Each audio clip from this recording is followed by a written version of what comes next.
Hello, everyone. We are here dressed very fancy, and I got a haircut. We also had some technical difficulties, so this is technically our second round of doing this, but we're gonna give it another shot. And I apologize in advance if my voice breaks at any point, because we just did karaoke for like what, an hour and a half, 2 hours, something at like. least. It was something ridiculous. So definitely blew my voice out singing "Defying Gravity" from Wicked. I think I blew my voice out doing Hugh Jackman, and I think I held up pretty well during Ed Sheeran. Yeah. It was Phil Collins. The Greatest Showman. No, Phil Collins. Phil Collins is where I lost it. Yeah.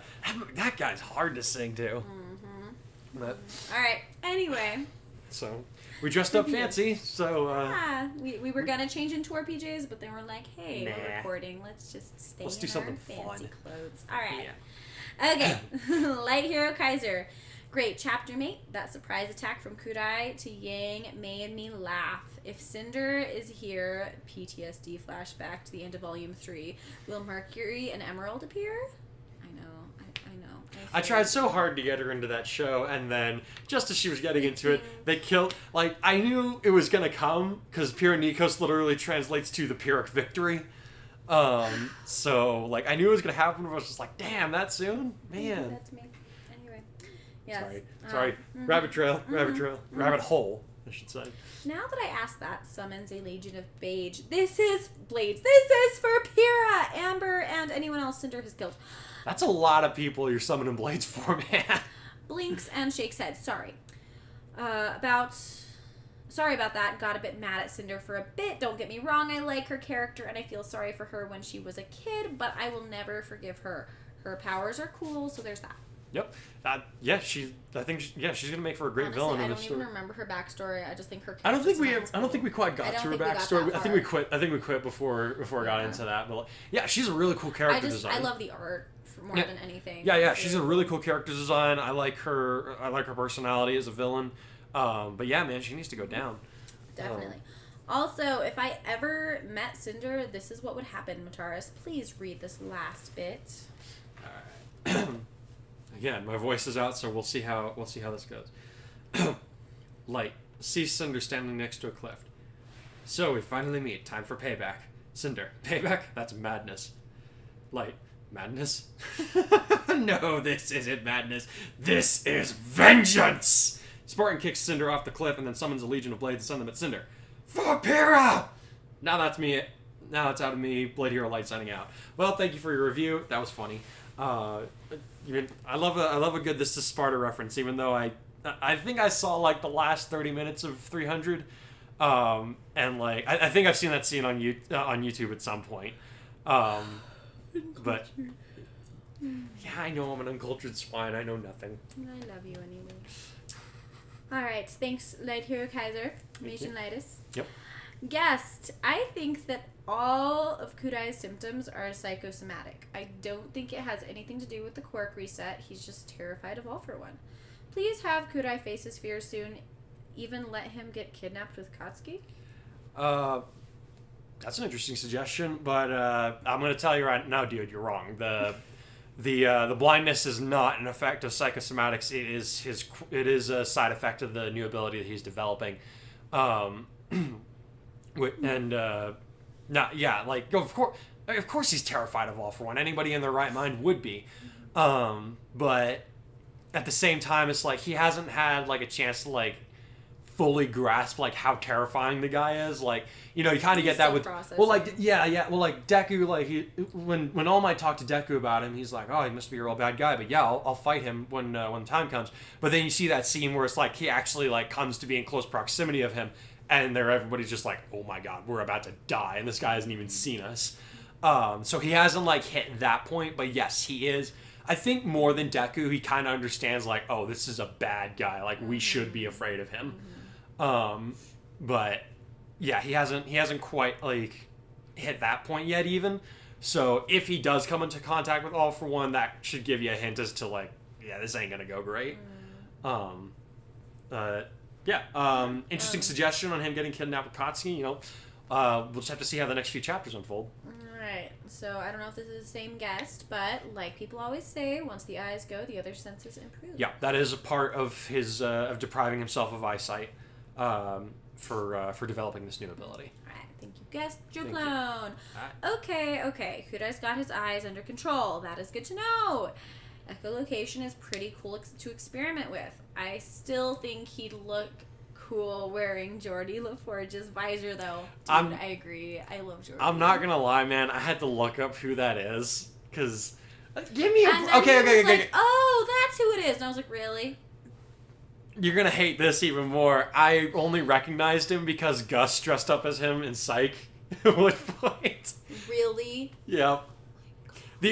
So the only Star Trek stuff that I saw before J.J. Abrams films was The Wrath of Khan and like a handful of Next Gen episodes, like because I was on a road trip and it was the only thing playing on at the TV at a hotel. So sue me. Okay.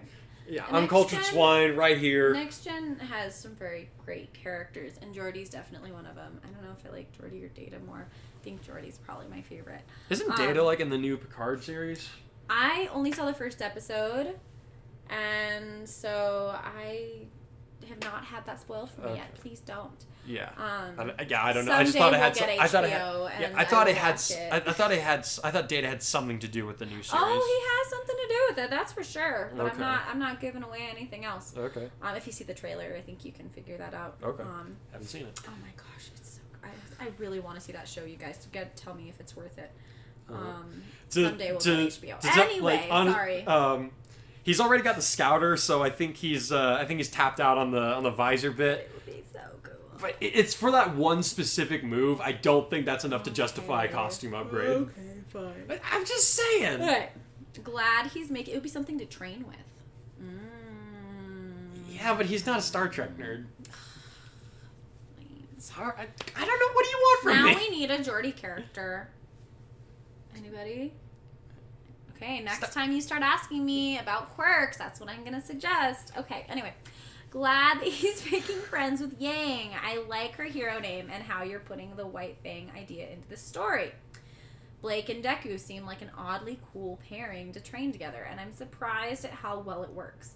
Lol, Ida racing Ruby. I know you mentioned that in the video. Yeah, that was funny. I laughed. Honestly, I'm kind of with you on the Deku and Blake thing. Like, I just kind of pulled that out of my, a hat, so to speak. Like, no, I didn't actually like put names in a hat, but I was just like, it was just kind of. You were going to say. It was no, I wasn't. Mm-hmm. I just kind of picked it out at random, and I was like, wait, why would I do this? I'm gonna run with it, see where it goes. But and I thought, it worked out really works. Good. Yeah. Weiss. Are you liking Shoto? I mean, he's hot, but also cold, like you. Wait, that's coming out wrong. Did it, though? Did it come out wrong? Moving on. Aizawa knows crap baskets. Oh, you say that too. Yeah, he says that all the time. I think he's weird, but you're okay. Mina and Ochako are just being best girls. Mina is best girlfriend, and Ochako is best girl buddy. Yep, this is the truth. This is the way. Deku and Ruby are getting scandalous with their sneaking away. I know they aren't getting up to anything bad, and the Ruby team knows. But poor Ochako. Hope Kurai can give her the courage she needs to take her much-deserved claim. Yeah, man, come on. Horikoshi, we're still waiting. Come on, man. I'm imagining that he's gonna pull a new episode this weekend. Yeah. Yes. Yeah. Okay. I mean, I imagine that. So, fun fact: Ochako actually shares the same birthday as Hinata. So I'm like, she is best girl. I know, right? Yeah, dude. Look, can I just say, like, Hinata, best girl in Naruto, and like, awesome mom, by the way, in Boruto. I know a lot of people take a crap on Boruto, but she's such a great mom. I love it. Is she my Myers-Briggs? Yes. Yay. Okay, sorry, that made me happy. Cinder, oh man, Mataras, I am so ready next time. There is no more to be said. They're gonna be mad at you. Yeah, they're gonna be really mad at me. Moving on. Silly Kita. It's strange, because at first glance, not a lot happens during this chapter, yet there are many things that I found to be worthy of note. Sorry, thank you, Joe Clone, forgot that part. Yeah, thanks, Silly dude. Firstly, your integration of Team Ruby into the class's intensive workouts is flawless. Thanks, Yang dude. brawling with Hikari so that they both can increase their physical endurance is perfect. And I really liked how you showed that Yang isn't just blonde hair, boobs, and a miniskirt with attitude. She's a caring older sister who's been through her own share of rough stuff, and this was a great way to highlight those traits without feeling over the top like a lot of shonen can be. Sidebar, Firecracker is so Yang it almost hurts, which I imagine was the point. Damn right it was. I agree. Damn right it was. I love that. I'm really enjoying getting to do some exposition on the character developments, and you like a lot of character exposition can feel over the top in shonen. I like to think that My Hero Academia is a little bit more toned down in terms of that. Like whenever they throw in something over the top, the energy that the emotional energy that's generated feels appropriate to the battle situation when it comes up. I'm rewatching season 4 with a friend of mine, and we just did the episode where Sun Eater takes on the three bolts of the Hasaikai. And he's been this shy guy the whole time. It's but finally he's letting loose, and you're just oh my god, where did this come from? And you get his backstory at the same time. It's really cool. So that's the kind of thing I'm talking about. But right now things are a little bit more slow paced. So I kind of wanted to introduce some of I wanted to keep it mellow, but I also didn't want to just have them there just for the sake of it. I wanted to have them start having exposition on their backstories and stuff because I felt like this was a good time to do it. And I'm glad that people are responding well to it. I'm glad you guys like it. Is Weiss crushing on Todoroki, or is she just trying really hard to relate to somebody in a new place? I'm a big Todoroki Airozu fan, but I might be willing to be convinced otherwise, given time and proper character development. Mataris is a one for surprises, after all. Yeah, I am. Yeah, you are. Oh man. See, I know how this plays out, but I can't say anything. Now, Blake training with Deku, there is something I never would have guessed it happening, but again, it makes a lot of sense. I also just really like the image of Aizawa nonchalantly telling her to beat up Midoriya, thank you, to teach him a lesson, even if it does serve a purpose. Also, the fact that she just does it without hesitating makes me smile. Now, for Hikari's quirk development, I'm glad that his eyes are doing okay. What I'm concerned about, however, is that it appears that he will go on to develop at least 6 more new powers, if that's the direction you're intending to go with the chakra points. Pause real quick. So, he's not developing new powers. Real quick. Let me support that off real quick. You're right. He is going to develop. He's going to develop new moves, new abilities, you could say, that relate to his chakra points, but it's still the same quirk. He is just going to have different ways of not expressing. What word am I looking for? Channeling the energy. So it's still the same quirk, but he's going to have new ways to focus and channel that power. It's chi, man. Yep. All right. At this point, yeah. It's basically chi. All right. Energon is already a balance breaker in its own right. It is safe for the mechanics. Is it safe for the mechanics of this story to give him so many more advantages? I understand that this new ability comes with a pretty serious backlash, but I can't help but feel as though you might be stacking the deck a little too far in Hikari's favor. Oh wait, I actually forgot for a second how this is all supposed to end. Of course you have a counterbalance in mind, Mataris. Yep. Seriously, though, I literally forgot the prologue while I was contemplating the ramifications that his power-up could have for the story. It's kind of the idea at this, I'm trying to get, enough stuff going on that you guys will kind of forget, what's supposed to happen eventually. I hate authors like that. What's that? I hate it when authors do that. Dude, I remember reading But I love it, too. If you guys haven't read the Inheritance Cycle, the Aragon book series, spoilers ahead, but it's been out for years. If you guys haven't read it, that's on you. But I remember, you remember when he goes to the vault and he finds all those Eldenari and the dragon eggs that are there. So the first time I actually read the book series, I, you know me, I read really fast, and I'm normally really good at, keeping track of everything in my head. But when he's fighting Galbatorix, and, I actually forgot at that point, I knew that there were the Eldenari there with him. I actually forgot that there were dragon eggs, other than the last one that Galbatorix had. Like, I actually forgot that. And it takes them...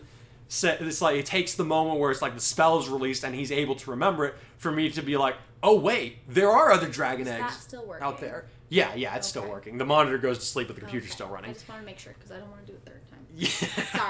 Sorry. But yeah, like, so, like, that always fascinated me that he was able to do that, because, like, there's a lot of people who don't keep track of things, like, as detail-oriented, like I will.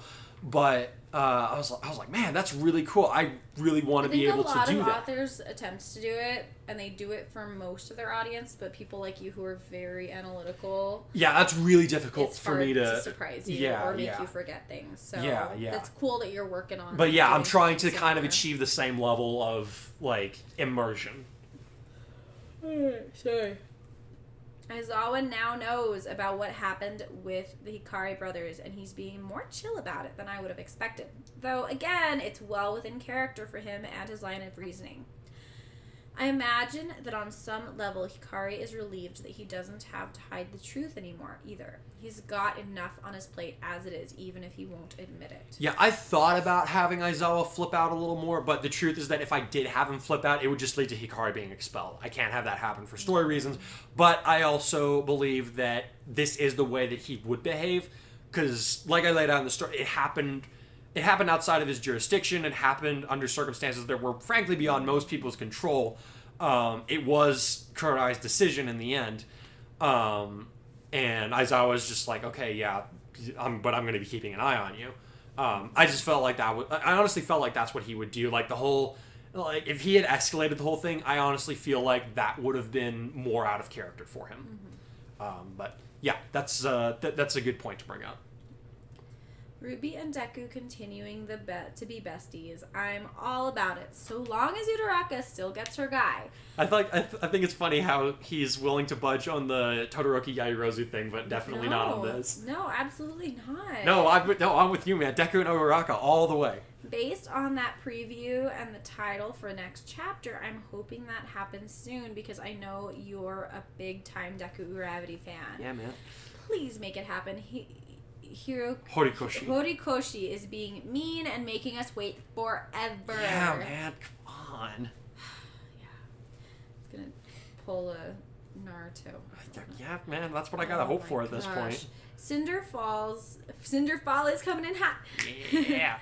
That song's gonna be stuck in my head all day now. Thank you. There's a song?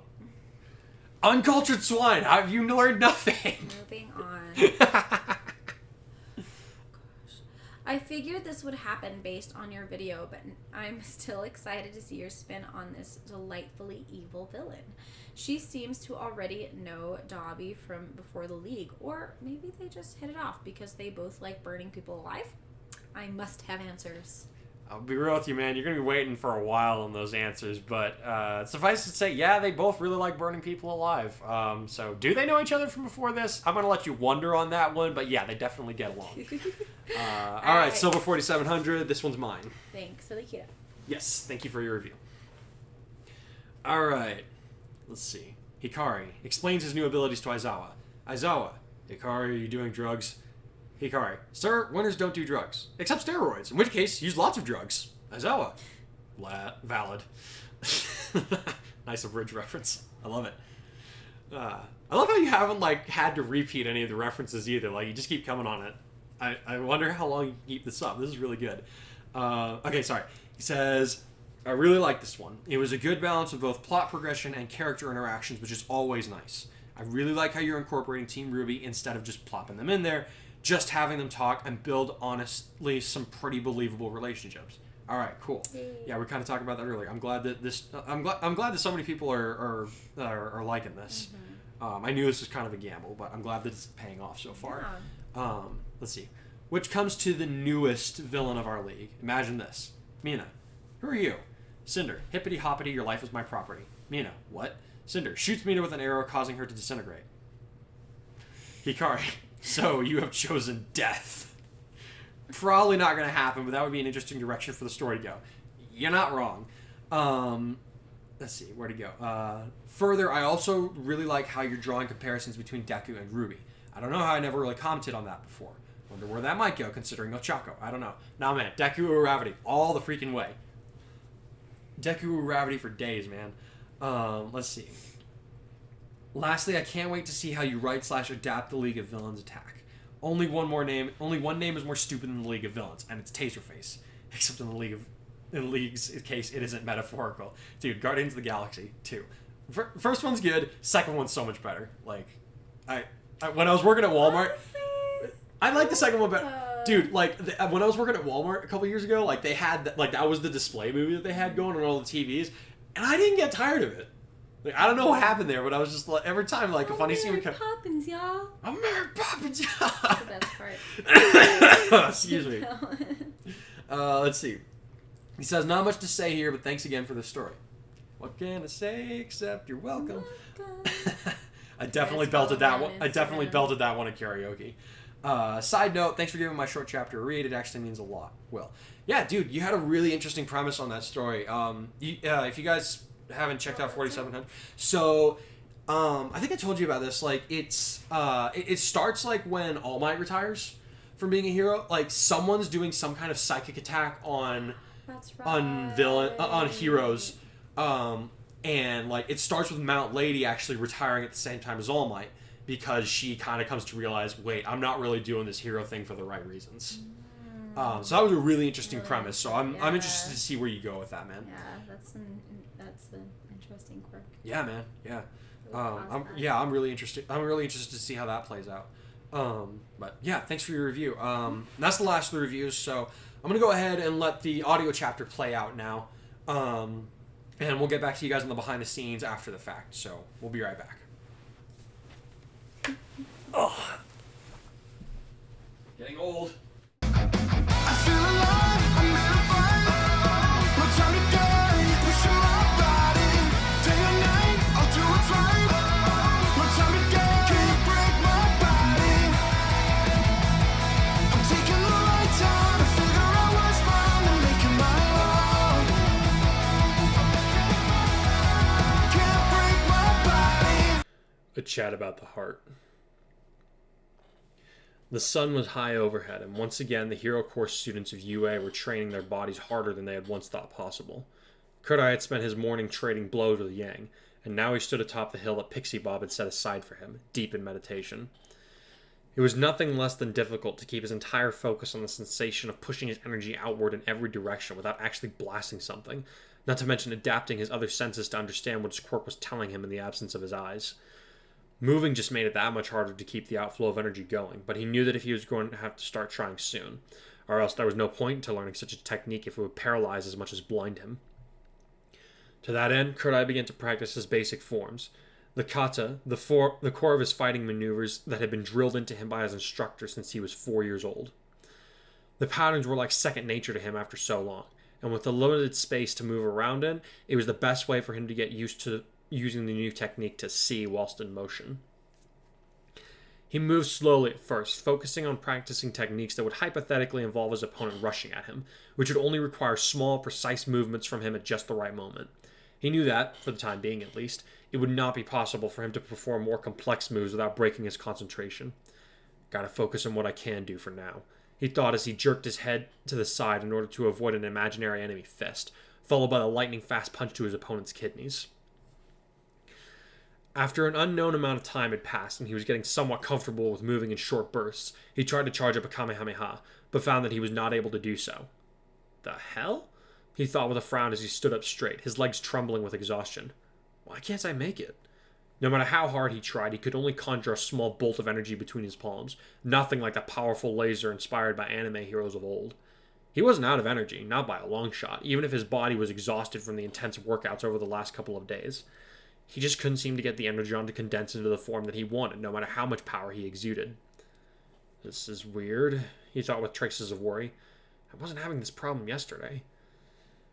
Okay, before you panic and call your bread-ridden brother, think, Kurai. What's keeping you from letting loose? He forced his body to relax as best as he could for a few moments, keeping his breathing deep and even, as he mentally checked off various factors that could have been impeding his abilities. Still have plenty of energy left in my body, so that's not it, he began. Headache's getting annoying, but that's not enough to throw me off. I'm not sick, and the sleep meds don't have any negative effects on my quirk. I'm putting out enough energy to power a final flash, but I can't even... Oh. He ceased the constant, indiscriminate outflow of energon that was coming from his body and sat down hard. Without his quirk to keep him upright, his body was barely capable of supporting itself, but he needed to be sure of his theory. It was a most disconcerting feeling, being able to have a nearly omniscient view of one's surroundings, followed by a sudden plunge into total darkness. Fortunately, he did not have to wander in the darkness for long. The moment that he summoned the energy to create a Rasengan in his right hand, the yellow orb materialized almost instantly, somewhat to his chagrin. Great, so I can see in every direction, but mega lasers are a no-no, and until I can get a handle on being able to move without using my eyes, I can't really fight at close range, he thought as he allowed the energy to dissipate. He would have wondered if Akururi hadn't pulled a giant prank on him if not for the consequences involved. Of course, there's no easy path to power, he sighed quietly. From what he could tell, he would be able to conjure no more than 1 or 2 bolts of energy at a time, hardly the firepower that he was used to packing. I don't see this technique doing me much good in a head-to-head fight, he thought with another frown. Maybe if I were trying to feel out for an ambush? I'll just have to keep practicing, I suppose. Akururi wouldn't have altered my quirk to take this turn unless he had a good reason. I just hope I can figure out what it is without having to ask him. Resigning himself to another few hours of intense work and soreness, Kurai got to his feet and willed his quirk's newest manifestation to activate once again. Midoriya grunted with satisfaction as he finally landed a solid hit on Blake for the first time since he had been assigned as her punching bag the previous day. The raven-haired girl let out a gasp of surprise as she was sent sprawling in the dirt, though she was quick to get back on her feet. She's got reflexes like a cat, the boy thought as he paused in his movements, breathing heavily. Add that to her quirk and it's no wonder I couldn't hit her. It had taken him puzzling until that morning to figure out what her power was. Yesterday, every time that he tried to hit Blake, she had somehow not been where he last saw her, and was instead delivering a strike of her own to his side or back. After being duped a number of times, he managed to predict where she would actually be striking from, and was thus able to defend himself. However, he was still unable to figure out how to land an actual attack, as she kept the truth of her quirk a secret, despite his best attempts to ferret it out of her. Over the course of their sparring matches, he realized that he'd been operating under the assumption that she could only be in one place at a time, that she must be using speed like Ruby, or warping over short distances to confuse and outmaneuver him. It wasn't until he managed to discard that preconceived notion that he began to have an idea of what her quirk did. How'd you figure it out? Blake asked as she folded her arms and gazed at him with her unflinching golden eyes. I noticed that even if I attacked in the same second that you disappeared to show up behind me, you were still somehow one step ahead of my movements. He answered as he lowered his guard, realizing they were taking a break. If you were just teleporting, I'd be able to keep up with full cowling, but you were ahead of me every single time. The only way you could have done that is if you were in 2 places at once. Grinning lightly at her, he added, You have a duplication quirk, right? Yes and no, she answered, her eyes glowing slightly in the shade of the trees for a brief second. Like mist gathering over a pond, a shadow appeared next to Blake, quickly gaining color and solidity until it was a perfect replica of the girl herself. Less than a second after that, the original girl dissolved into dark wisps, leaving the clone and a surprised-looking Midoriya under the trees. Seeing his intrigue, Blake smiled slightly and said, I'm the real one. My quirk, Shadow, allows me to leave behind an afterimage when I activate it. Normally I'm moving when the clone is left behind, so most people don't notice me doing it. So I was always attacking your afterimage, Midoriya murmured. There was nothing for me to actually hit. Exactly, Blake nodded. My quirk in its basest form doesn't let me do much in the way of fighting. It's a helpful distraction, but I can't rely on it to win the battle for me in the way that some people do. What's worse for those people is that fighters like me can take advantage of their over-reliance on their powers. People like me, you mean? Midoriya said as he looked at his scarred hand. The marks on his fingers reminded him constantly that there was a severe risk to overusing his power, like he had when he had fought against his classmates in the sports festival. However, now that he thought about it, there had been a time when he planned to become a hero using only his wits and nothing else. That seems like it was a lifetime ago now, he thought as he clenched his fists. I have all this knowledge from when I was quirkless in my head, and that's good. But I guess I have a tendency to rely on one or the other, not both at the same time. He wondered if Mr. Aizawa had noticed this and paired him up with Blake in order to try and get him to realize the same. Probably. Hey, Midoriya. Kurai said as he attempted to hand his friend a pair of tongs that could be used for turning beef chunks that they were grilling for stew. However, his aim was a little off due to his eyes still recovering from training earlier in the day, and he nearly poked the other student in the face. Yeah? Izuku asked as he grabbed the tool right before it came into contact with his cheek. Something on your mind? Just wondering where you went yesterday during dinner. Kurai answered as he let go. I almost ate your stuff, you were gone so long. Oh, the green-haired boy replied as he set down his tools, having finished setting up the fireplace for the meat to cook. I was, You remember Koda? The kid that punched you in the balls? Kurai answered in a dry tone. Kinda hard to forget someone who leaves a first impression like that. Yeah. Midoriya winced before reaching out and putting a steadying hand on his friend's shoulder to keep him from tripping over a stray wood chunk. Thanks. Kurai apologized. Don't worry about it, Midoriya answered. But back to Koda. I noticed him leaving just as we were starting to get our food last night. He was headed somewhere into the woods, so I decided to follow him and make sure that he would be okay on his own. But Rose wound up spotting me, and she ended up tagging along when I explained what I was doing. She even brought some food for him, since it seemed like he was going to miss out on dinner. Oh man, Uraraka's not going to like that, Kurai thought, hoping that he was keeping his face neutral enough not to give away his concern. For some absurd reason, it felt harder to keep control of his facial features with his eyesight so impaired as it was. Apparently he needn't have worried, because Midoriya went on to say, We found him at some kind of hideout in one of the smaller mountaintops. We tried to talk to him, see if we could start over things with a clean slate, but he just seemed to hate us even more for being there. So he wasn't in a bad mood or throwing a tantrum on the first day? Kurai muttered. What happened to make such a little kid so resentful? He thought. Does he have issues sharing his family with the strangers or something? No, and I wish I knew why. Midoriya sighed heavily. You ever have somebody tell you that you got a pretty big savior complex, even for someone who's trying to become a hero? Kurai chuckled, surprising his friend. What's that supposed to mean? I'm just starting to notice that you go out of your way specifically to help people that don't want it, Kurai answered. Lifting one finger for each person that he named, he went on to say, You saved Bakugo, who probably hates you more than he likes blowing things up. You helped Todoroki in the sports festival, and you went to rescue our class rep when he got in over his head despite his wishes. You even tried to save David Shield, who by your own account told you to get away and save yourself. And of course, we can't forget you saved All Might, not once now, but twice. He's probably the last person anyone would think that needs saving. I'm still wondering what you're trying to get at, Midoriya said slowly. I'm not going to bother telling you to leave this kid alone, Kurai began. Just remember that there's always the right time and place. Meddling where we don't have to may be the essence of heroism, but we should still remember that there's a time when we need to just step back and be patient. Sometimes it's not even us that will need to do the saving. We just have to keep an eye out for the person that needs saving while we wait for the person that can get the job done right. Huh. The other boy mused as he started to work with a lighter that he had borrowed from Yaoyorozu. Who taught you that? My dad, Kurai answered. He may not be a pro hero, but he's definitely helped to save his fair share of all kinds of people. There's been more than one case where he's had to take stock of what's going on before calling in the right hero agency for backup. So I imagine that he's got experience with this kind of stuff. Right, of course, Midoriya grinned. It's cool that you got a dad that you can look up to like you do.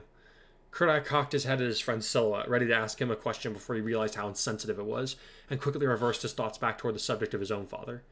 Yeah, he said quickly. I have a lot of good role models in my life to look up to, but my father's definitely at the top of my list for personal heroes. Before Midoriya could make another reply, Ida ran up to the two of them and shouted, Your hands aren't moving! We're never going to make the best stew in the world if you two just keep yammering on!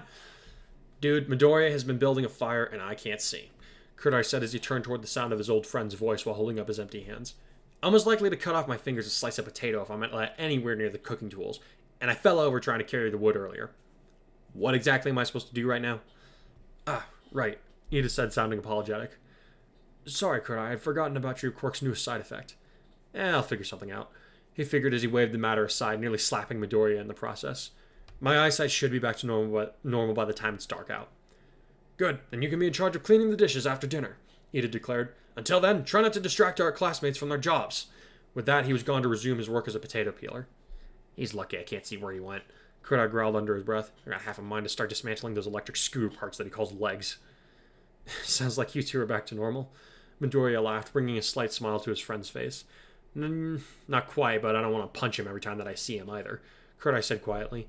You could say that we're friends again, but underneath it all, we're still a bit mad at each other. Why? Midoriya groaned. Are you still hung up on Hosu? Not really, Kurai answered with a negative shake of his head. I think it's more what we said to each other afterward that still got us feeling kind of sore about it. And honestly, I don't know if we'll ever have the same friendship that we did before. Probably not, Midoriya said after a quiet stretch.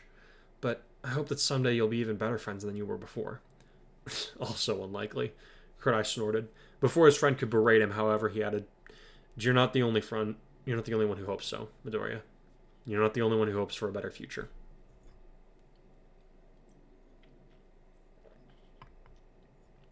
Once dinner had been consumed and all the dishes had been cleaned, the Pussycats gathered the two classes together, minus the students that had extra lessons with Aizawa and Vlad, for what promised to be a more fun activity. Mina in particular was mad about being taken away, as she had wanted to pair up with Kurai for the nighttime event. But their teacher's will was like steel, and she was led away along with Kirishima, Sato, and Kaminari. Once they were gone, Pixie Bob, Mandalay, and Tiger explained the rules of the game that was about to take place. In a competition that would pit Class A against Class B, the second group would take up positions in a path that looped through the forest and back to the cabin, and would use their quirks in whatever creative way that they could to scare their rivals from Class A. The goal for the first class was to reach Ragdoll in pairs at the halfway point of the path, where there would be a table with papers holding their names, and then return to the cabin with their names in hand. After the first round, two classes would switch roles. According to Tiger, the winners would be the classmates that could, quote, make the most people piss their pants. The pairs would be decided at random by drawing numbered slips, and even Ruby and her friends are going to be in on the fun, much to the dismay of one Weiss Schnee. Too bad we're not the ones scaring others first, Midoriya said in an aside to Blake, who looked askance at him. Seeing this, he added, Your quirk would be ideal for scaring people in the dark. You know it, dude. Yang grinned at him. She moves like a ninja, too. I can't wait for it to be our turn to scare the crap out of the other guys. After going to the school haunted house that Akururi set up last year, I doubt that anything that Class B throws at us is going to get me, Kurai said with a shudder that drew the attention of his friends. Ugh. What did your brother do? Asui asked from next to Uraraka, who was looking a little nervous already. Trust me, you don't want to know. Kurai replied as he drew a number out of Pixie Bob's paw, wary of any sudden moves that the unpredictable heroine might try now that Aizawa was out of sight. Still not sure that I trust her. Now I really want to know, Yang said with a mischievous grin as he walked past her. And I got ways of making you talk, Buster. If those methods are about as effective as your fighting style, I think my secrets are safe. Kurai snickered, causing Yang's eyes to narrow as her smile changed to a more sinister one. Seeing this, he asked, What? You think I'm going to be frightened by that? I've seen scarier smiles from B-list anime villains. Hikari? Ruby said nervously as she poked his shoulder. You should stop talking. Yang is super scary when she's given a challenge. On a scale of 1 to a grade schooler armed with a belt full of laughing gas grenades that he built himself out of scratch, how scary can she be? He deadpanned. What? Exactly. Kurai wound up being paired with Blake for the test of courage, as it had been dubbed. They were set to go behind Jiro and Hagakure, while the unlikely pairing of Ruby and Uraraka would be setting in after them. The lead group was Shoji and Totoyami, and each pairing would be sent in at 2-minute intervals. Last to go in would be Midoriya and Sero, and after they had completed the trial, the two classes would switch places. As Class B dispersed into the woods, Kurai took a long look at Uraraka's moping expression, before groaning inwardly and resigning himself to what he knew he should do. Walking quickly before his courage deserted him, he approached her and asked, Hey, can we talk? Sure, the rosy-cheeked girl said as they stepped away from the main group. Once they were relatively out of earshot, she asked, What's up? I guess it's not a big secret that I'm kind of chicken when it comes to this stuff, but I'll be okay, really. No, this has nothing to do with the test, he said with a negative motion of his hand. Glancing around once more to make sure that they had privacy, he sighed deeply before saying, I'm not very good at this stuff, but you're friends with Mina, and since she isn't here for you right now, I figured I should probably try to say something in her place. Hikari, what are you talking about? Uraraka asked him, looking more confused than ever. What's Mina got to do with this? Yeah, okay, you're right. She shouldn't have anything to do with this. Kurai sighed heavily, adding even more confusion to the girl's face. Seeing this, he quickly added, I should say this as your friend and not on behalf of my girlfriend. I mean, we are friends, right? Yeah, totally, Uraraka said with a cheerful smile that seemed more in keeping with her usual self. Sorry if that wasn't clear before now. It was, I'm just a socially inept moron. Kurai chuckled, though he grew serious again, causing Uraraka's face to sober up. But there's something that I've had on my mind for a while now, and I think it's time that I give it voice, especially seeing after, how you've acted around Midoriya the last few days. Uraraka said blankly, her face reddening rapidly. What, Deku? What's he? You look at him the same way that Mina looks at me when you think he isn't looking. Kurai said quietly.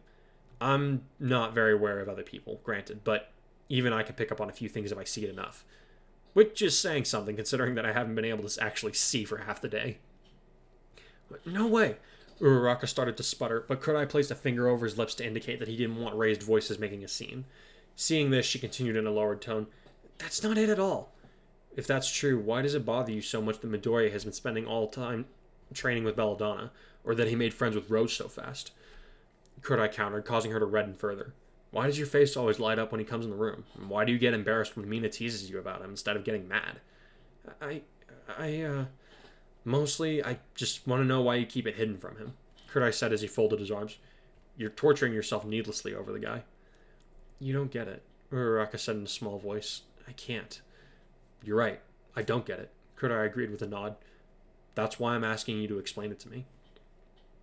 Uraraka lifted her reddened face to look at him straight on and say, Even if what you're saying is true, I couldn't do anything about it. Deku is giving everything that he has into becoming a hero. He doesn't have time for anything else. I can't be the one to take him away from that. I won't become the reason that he fails to reach his full potential as a hero. Kurai paused, impressed by the resolve in her voice and the reasoning that she had laid out. She's a lot more considerate of him than I gave her credit for, he thought guiltily. Here I was thinking that she was just too shy to say anything. However, his mind flashed back to his conversation with All Might about what the future might hold for him and Izuku in regards to All for One, and the responsibility that he had asked them to bear, becoming the next symbols of peace for the world. I know I would learn to do it on my own, he thought with a ghost of a smile on his face. But even if she doesn't know about it all, just having Mina in my corner makes facing all of that so much easier. It makes challenging the darkness out there worth so much more when you have someone in your heart worth fighting for. You're a good friend, Uraraka, he finally said out loud. And whether or not you realize it, you're Midoriya's best friend in the world. You took a name that stung him every time he'd ever heard it called and made it into something that makes him smile. You made a name for him that will make so many people smile when they hear that the hero Deku has come to rescue them. Giving the girl another smile, he added, No one else will ever be able to give him that kind of gift, you know. And for the record, Mina and I are still giving it our all to become the best heroes we can be, in spite of, perhaps more importantly, because of our relationship with each other. We push each other to be better. Standing up straight from the tree that he had been leaning against, he then shrugged and said, I know that you two are very different from us, but I happen to think that's a good thing. Just don't keep lying to yourself about how you feel, okay? It won't help either of you in the long run. Wait, Hikari, Uraraka said before he could go. He asked as he turned around and was immediately surprised to see that she was bowing to him from her waist. Well, what? Thank you for looking out for me, she said as she straightened up with a contented smile on her face. And thanks for looking out for Deku, too. You're a good friend. Mina's influence, he half joked. Speaking of her, how did you know? She asked him, causing him to pause with a quizzical smile fixated on his face. How did you know that being with her would make things better for you, instead of just hurtful and confusing? Kurai's face sobered up as he finished, turning back around to fully face his friend and answer. I didn't. I couldn't have known. I kept trying to tell myself that it was a bad idea, even. But I guess you can't help for your heart longing for a place to belong. To his surprise, Uraraka grinned more brightly at him and said, Wow, Hikari, I had no idea you could speak so well. He stammered, his mind finally catching up with everything that he had just been saying. It set his face to a deep crimson red, causing him to slap himself and grumble under his breath. Idiot! Why can't you be like you were in middle school and mind your own damn business? Now you sound like a tool! No, Hikari, Uraraka said, still sounding happy, which caused him to look at her from between his cracked fingers. It took guts to say what you did. I'm glad that you spoke your mind. I really am. It's helped to clear up a few things for me. It has? He asked, stupefied. I made sense? Uh-huh, she nodded rapidly. You're right. Deku and I aren't like you and Mina. But that doesn't mean that I can't support him in my own way. So that's what I'm going to do. Putting a fist over her left breast, she added, I know what's in my heart and what I need to do with it. That is? He repeated slowly, unsure of what she was planning to do now. You'll see, she grinned at him. By the way, I meant what I said. I think you're a better person than you used to be because of Mina. I don't think that the old you would have made peace with Ida like you did. Probably not, Kurai admitted reluctantly. Thanks for hearing me out, Uraraka. Thanks for talking, she replied as they stepped away from the trees to go rejoin their classmates. Now here's to hoping I can get through this forest without passing out, huh? Rely on Rose, Kurai told her, causing the girl to glance sideways at him. We all saw her in action on the first day, remember? She'll look out for you, if you let her. Maybe, Uraraka said reluctantly. Probably as good as we're going to get for now, he thought with a wry grin. What were you guys talking about? Midoriya asked as they came to a stop. You were gone for a little while. 3 groups have already gone in. Sorry about that, Kurai began, but Uraraka quickly cut him off. It was my fault, really, she said as she bowed toward Ruby, who was startled by the sudden formality. Rose, I realize that I haven't been the most hospitable to you since you came here. I'm very sorry for that. Oh, Ruby said as she scratched at the back of her head uncertainly. That's okay. No big. It's not okay, Uraraka said as she straightened up to look at their new classmate in the eyes. I was being selfish because I wanted to keep the friends that I've made at UA to myself, but now I know that's wrong. You and your teammates aren't outsiders that I should be guarding against. You're our new friends, and I need to be good to. Reaching out her hand towards a befuddled-looking Ruby, she added, Can we start over, Rose? I promise to be a better sport from now on. Oh, sure, Ruby said as she accepted the handshake. The initial grip was a little awkward since Uraraka had to keep at least one of her finger pads from touching the other girl, or else she would start to float away. But after a couple of seconds, they managed to have a solid grasp on one another. Here's to new friends. Hear, hear. Uraraka smiled back at the younger girl, new warmth in the expression. Welcome to UA, Rose. Glad to be here, Uraraka. Midoriya and Blake both turned to look at Kurai with questions on their faces, who just shrugged and said, You got me. I'm not entirely sure of what I just said. What did you say to her? Hey, look, Belladonna, it's our turn to go up, Kurai said, grabbing his partner's wrist and pulling her toward a beckoning Pixie Bob and Tiger, leaving behind a very puzzled Midoriya. The air was heavy with potential as Dabi and the others crept into the trees, moving in pairs or single units. All it's going to take is a spark to get this party started, he thought as his burnt skin twisted into a grotesque semblance of a smile while his fingers traced the damp bark of a tree as he walked past it. Is it time? Cinder asked as her golden eye glowed like an ember in the dark. Moonfish was practically drooling, while Muscular popped his neck and donned his mask. Toga was giggling as she admired the razor-sharp properties of her new equipment. Twice was busy confusing compressed with multiple conversations, and Magnum was speaking in lowered tones with a spinner, even as Mustard finished loading his revolver. All of them were itching to get some action, and Dabi knew that if he didn't give the order soon, they'd probably start a scene on their own. Then again, he knew exactly how they felt. The tree that he had touched instantly burst into azure flames, annihilating the moisture that he had felt, and setting fire to several of its brothers in proximity. Now that we have the spark going, let's burn the society to ash, he thought as he fixated his smile on Cinder, whose own face bore amusement. It's time. So, yeah, I had to leave you guys with a cliffhanger with that one. I just needed to do a little more exposition before I could get to the good stuff, man. He just likes torturing you. There's that, too. But, I mean, you guys keep coming back for it, so I guess that means, it's working. To unpack the chapter. Yeah. So, starting off with meditation. Yeah, they're all doing their intensive training again. Yes, Kurai is doing meditation. This scene kind of it's one of those ones where I kind of thought about skipping over it, but when I go back and examine, it's like, no, that's an important scene. Because we get a little bit more insight into Kurai and like his childhood. We find he's talked about how, or it's been mentioned that he did martial arts from a young age. We find out just how young he's been doing this since he was 4 years old, and like hasn't stopped until now he's doing combat training and stuff. He doesn't have time to go to the dojo that he trained at, but he's been doing this since pretty much he could throw a fist.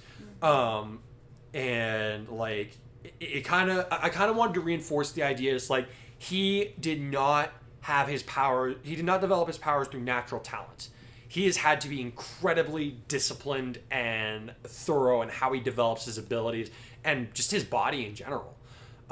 He's put a lot of hard work into maintaining his quirk. And that's kind of like Shoto in a bit, but he got to do it in a healthier environment growing up. But I thought that was something important to touch on. And now he's developing this new ability. He's like, okay, I need to go back and touch on some of the basics in order to develop this new power. And a little we get a little bit more of it. So it's not just we get a little bit more of an idea like what this ability is going to do for him. Find out it's not just that he goes blind if he uses it for too long. He can't let off like mega lasers like he normally can, like he has relied on in the past to win fights. He can throw like 1 or 2 balls of energy. That's it. So he kind of mentions like in a head-to-head fight, this really isn't going to do him a whole lot of good, unless he learns how to get innovative with it. But we'll see how that. We'll see if and how that comes along later on down the line. Then we moved on to Deku finally figures out Oh yeah. Blake's quirk. Blake's quirk. So he kind of comes to the realization, it's like, oh wait, I have all this knowledge about heroes and quirks and all this, but I'm not. He's like, but I'm not learning. I'm not really using it like while I'm fighting. Mm-hmm. And like some people, I can imagine some people are going to be like, what are you talking about? He uses his knowledge during fights all the time. I'm going to stop you there. Like, I advise you go back. Like, I don't know like what's happening exactly in the manga. I don't know if he's kind of managed to combine the two effectively at this point. But at this point in the story where he's at during the training camp, I want to say that, like, yes, he has a lot of knowledge and he is good about analyzing stuff when he's not, like, actually fighting, when he's not in motion. But when he's in battle, he just punches his way through. He's definitely All Might's student. I mean, he's wanted to be All Might his whole life. Of course, he's just going to, like, power through it. But the problem is he's a really smart guy and he's not utilizing that knowledge. Yeah, and he can do much better. Yeah. And he, like, fortunately, he's coming to realize this a little earlier in this version. Mm-hmm. Then, obviously Aizawa doesn't know that, like, he was born quirkless and all that, but he does know, like, he knows that Deku, like, has all this knowledge. He's seen him, like, taking all his notes and stuff, but he needs to apply it more practically. Yeah. So, yeah, that was, again, like, that was something else. Honestly, like, this entire chapter almost feels like something I could have skipped over, but there's the little things that add up to making it feel really important in the end. So and then we let's see what happened after that. They're making dinner again. Yes. And Deku and Kurai has the conversation. So in the original, Shoto had the conversation with Deku about, like, you're being annoying. It's like, you know, you kind of stick your nose into people's business when they don't want you to. That's kind of irritating sometimes, man. You know, dial it back a bit. In this one, you know, we have Kurai do it instead. And he's like, look, man, I'm not gonna tell you not to do this, but but sometimes you do need to take a step back. And he gives him more of a reason than it's like you're kind of being annoying about it. He's like, you know, you can't say, you can try and save everybody, but that doesn't mean that you're the best person for the job every single time. Yeah, there's sometimes where people can do a better job than you can. Which is, I think, really valuable for him just emotionally to remain stable, because I think just in life, people who develop savior complexes in interpersonal relationships end up getting themselves in some bad situations and a lot of, like, toxicity, and they just end up emotionally drained and they go through trauma. And so I don't even think that Kurai's thinking about that, like, far in advance, but it is pertinent to the world of heroics. Yeah, well, I think he needs to know that it's not his responsibility to fix every single situation. Yeah. There's just some things you can't do. They're only human. Yeah. And it's important for him to remember. It's good that he has the desire, but he needs to be realistic about it. Yes. Absolutely. And I think, like, I thought it was kind of cool, like, Kurai being able to talk about, like, his role model and his dad. Because it's like we have all this scenes where it's like, yeah, he was raised as the son of a cop, so he knows all this stuff, and that's helpful for him in his hero career. But here you're kind of getting a little bit more of a look. It's like, no, he really, like, he respects the hell out of his dad. Like, you know, his dad doesn't have a quirk that let him become a superhero, but he still he's still doing what he can to make Japan a better place for his son to grow up in and realize his dream. So I thought that was kind of a cool scene to add in. Yes. Then we have. Oh my gosh! Why am I not? Following. I just read this. Following that, we had the scene with Ida, like, where he comes in. That's right. And, like, so again, kind of small but important. Yeah, we establish where they're at this point. It's like, they're definitely friends again. Their friendship's just different. Yeah, they've come to a different place in their lives. They both said some very hurtful things, and it's one of those things where it's like, it's gonna take a while to get over that. It comes out how somebody really feels about you, and it's said in really... You can't take it back once you've said it. And so it's a little hard. I mean, it's hard to recover from that. Yeah. And so I can see that, you know, their friendship, you know, their friendship has changed. They'll support each other. Their friendship has changed. But it's not going to be quite the same. They're already kind of shifting toward different and you can see this, like, especially with Kurai. It's like, you know, when, like, in the past, like, if Kurai suddenly went blind, Oh, yeah, for a he's few gonna guys, eat it he would have gone to first. Ida first, be like, hey man, can you help me out with this? But now it's telling that he's relying more on Deku and Mina and even Uraraka to help him get through this new challenge.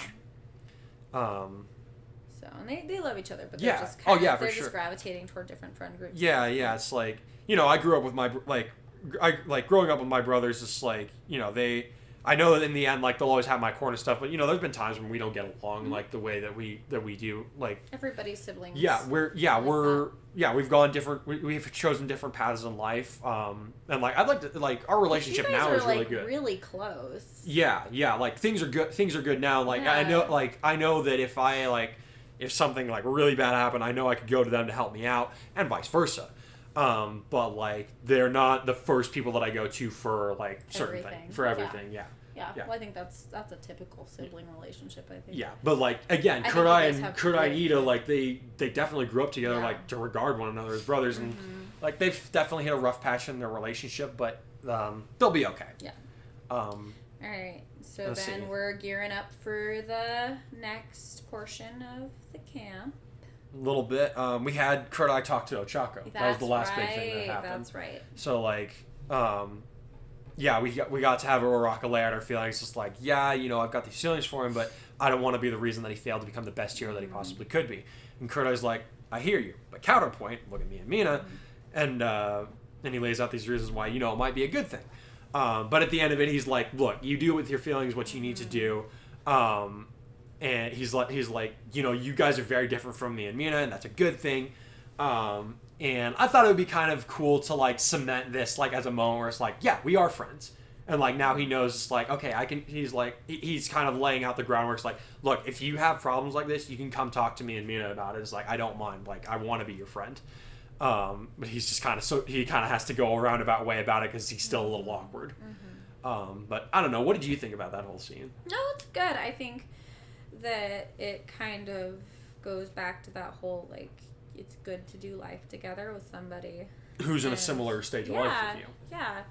And it's not always, I think culturally, we tend to think that everybody has to go to school and then get a career and then meet someone and then have a family. And then it's like, if you do it out of order, everything's going to be ruined, which is total baloney unless you're just being stupid. You know, if you make poor choices, then things Play stupid games, win stupid prizes. But at the end of the day, you know, everybody's different. Some people wait, some people don't. But it's not always a bad thing to do things differently. Yeah, and like we started dating way earlier than most of our friends, which probably shouldn't have done. But you know, in the end, it worked out. But yeah, we were like the first people in our friend group to get married, and like, but we also watched some of our friends. It's like, yeah, they waited until they were done with school. They got engaged, they got married, and like, it's awesome. But everybody's path is a little different. Yeah, because they're different people than we are. And I think that this is where we're supposed to be. Yeah. And that's, I mean, and I think it's cool that Kuda is like not projecting himself on It's like, you anyone. need to go. It's like, you need to go ask Deku out right now. It's like, yeah, he's like, look, if he you just have wants these her to be. feelings and He's they're like, he doesn't messing you like. up, Yeah, you he doesn't need like to talk seeing her about it. kind of like mess herself up over the whole thing. So he's trying to do due diligence as a good friend, and you know, and he's like, you know, just don't lie to yourself about it. That's all he wants her to do in the end of it. Yep. And then of course I had to leave you guys with that little nugget at the end. It's like, all right, time to start burning down a freaking forest. Yeah. So Let's go. Yeah, let's go. Let's So I will give you guys a word of warning for the next chapter. There is going to be a scene where it's gonna get kind of grody. So I'll like Do trigger warning. Yeah, I'll do trigger warning. Like in the written format. I just want to let you guys know this particular like there is something coming that is like if you get queasy, you know, if you guys have a hard time with grotesque stuff, message me and I will give you a summary of what happens. So yeah, just a heads up for that. But I will say that the next chapter that's going to be released in a couple of weeks is one of the main reasons that I wanted to write this story in the first place. So I'll let you guys sit on that one for a hot minute. And you're going to be releasing your comic. Yeah, I did. So I have a comic set up, and I started work on this months ago. It's fully illustrated, like color, everything. It's like 8 pages. I think there's like 12 panels on it. And I'm super excited to see what you guys think of it. I will so one of the images will go up during the next chapter. And when the whole thing has run its course over the next few chapters that I'll be releasing, I'll release it like on DeviantArt and Instagram if I can. I don't know how the borders work out. It kind of annoys me, but yeah, I'll let you guys know. I'll put up links on the video like where you can go find this stuff. But I think that's it for now. But yeah, thanks to you guys so much for leaving all your reviews. They mean a lot to me. Thanks for listening to us ramble on about the whole behind the scenes bit. And I definitely look forward to seeing what you guys think of this chapter and whatever theories you guys can cook up about the following one, because I'm really looking forward to seeing how that whole thing plays out. He just loves torturing you. Oh, it's one of my favorite pastimes, man. It's awesome. But in the meantime, I hope you guys have a plus ultra couple of weeks, and I will see you for the next chapter. Take care.